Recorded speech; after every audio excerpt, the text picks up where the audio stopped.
Unategesi mategeyo, unatege minga mategenyum, unatege majang mategendom. L'éducation politique change notre vision du monde et notre attitude vis-à-vis des mutations sociales.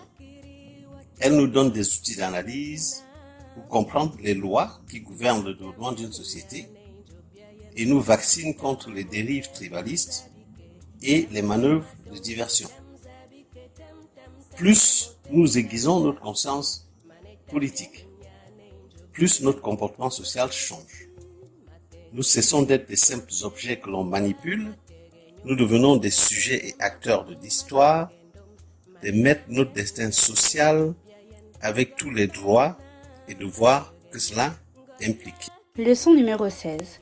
La traite et la déportation des Africains et ses conséquences sur le développement de l'Afrique. Le rapport est évident entre le degré de misère des peuples d'Afrique et la longueur ainsi que la nature de l'exploitation qu'ils ont eu à subir.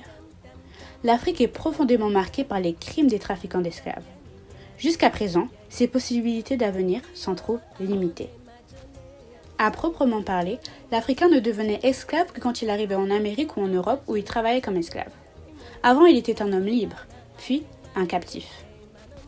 Indubitablement, et à quelques exceptions près, les acheteurs européens accueilleraient des captifs africains sur les côtes d'Afrique et la transaction entre eux et le roi des nègres de la côte était une forme de commerce.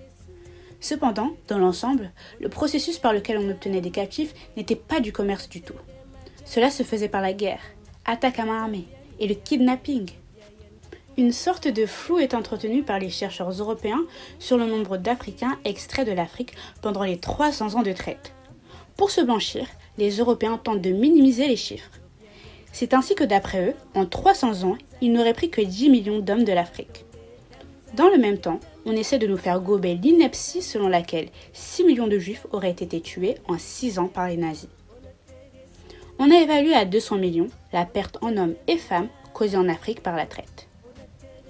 15 à 20% des captifs mouraient pendant la traversée de l'Atlantique et l'espérance de vie d'un esclave fraîchement débarqué en Amérique était de moins de 10 ans.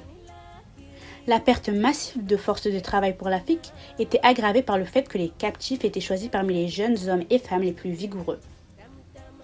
De 1650 à 1900, la population de l'Afrique a connu une stagnation extraordinaire qui ne peut s'expliquer que par la traite.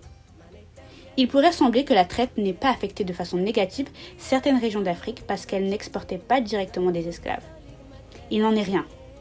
Par un effet de domino, la traite européenne orchestrée essentiellement à partir de la côte occidentale de l'Afrique a eu un effet pervers et profond sur tout le continent. La traite a bouleversé les structures politiques de l'Afrique, de la côte vers l'intérieur. Elle a extraverti le commerce, dépeuplé le continent, provoqué une stagnation technologique et dans certains cas, une véritable régression. L'instabilité permanente a détruit non seulement des empires politiques et économiques, mais elle a aussi divisé des peuples, tué la culture et créé des haines dont certaines persistent toujours jusqu'à nos jours. On ne doit pas se laisser démonter par des apologistes européens de la traite qui tentent de dédouaner leurs ancêtres en arguant que ce sont les Africains qui vendaient leurs propres frères. La traite des esclaves a été conçue, orchestrée et mise en œuvre par des Européens pour des Européens. Seuls les Européens, en Europe et en Afrique, ont tiré un bénéfice durable de ce crime contre l'humanité. Ceci dit, les collaborateurs africains, bien que n'étant pas les instigateurs, n'en sont pas moins des complices. Les descendants de cette race de traîtres africains sont aujourd'hui à la tête des régimes néocoloniaux en Afrique.